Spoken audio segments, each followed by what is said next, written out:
बोला बोला छठी मैया की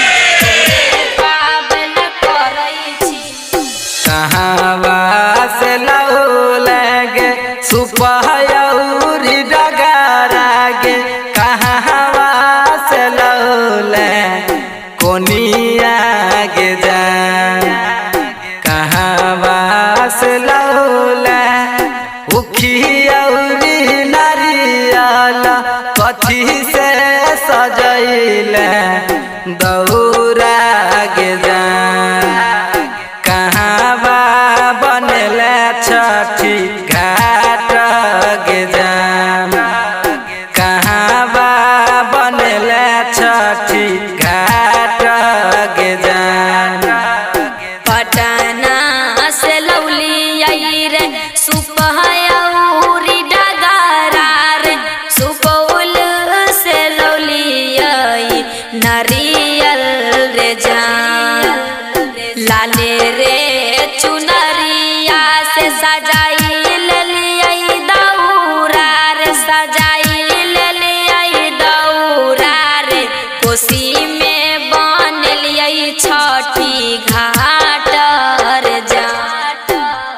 कोसी में बन लिया छठी घाट रे जा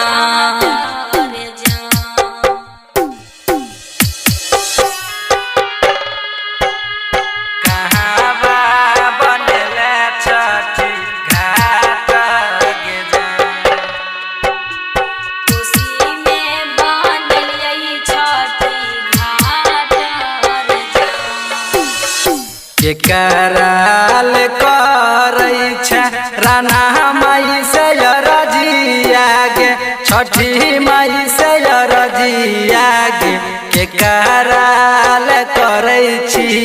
बरतिया गे जा के कराल करै छी राना माई से रजिया गे छठी माई से रजिया गे के कराल करै छी बरतिया गे जान तोरे ल करै छियौ राना माई से रजिया रे छठी माई से रजिया रे तोरे पाबल करै छियौ बरतिया रे जान तोरे पाबल करै छियौ बरतिया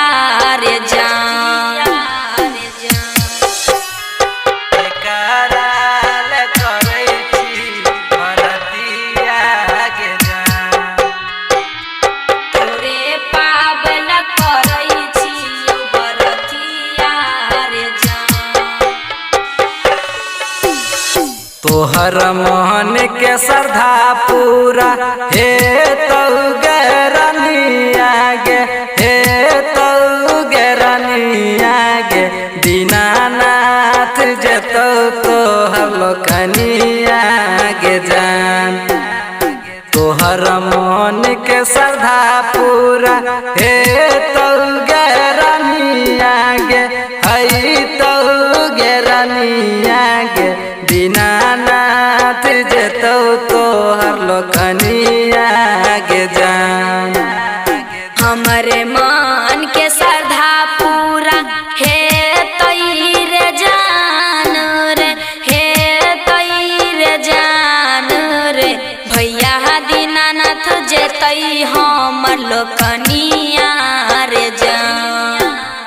भैया दीनानाथ जेतै हमर लोकनिया रे जान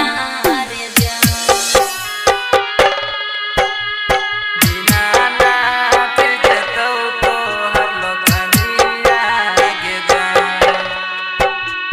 भैया दीनानाथ जेतै हमर लोकनिया रे जान के कर कलम के लिखलै भजनिया गे लिखलै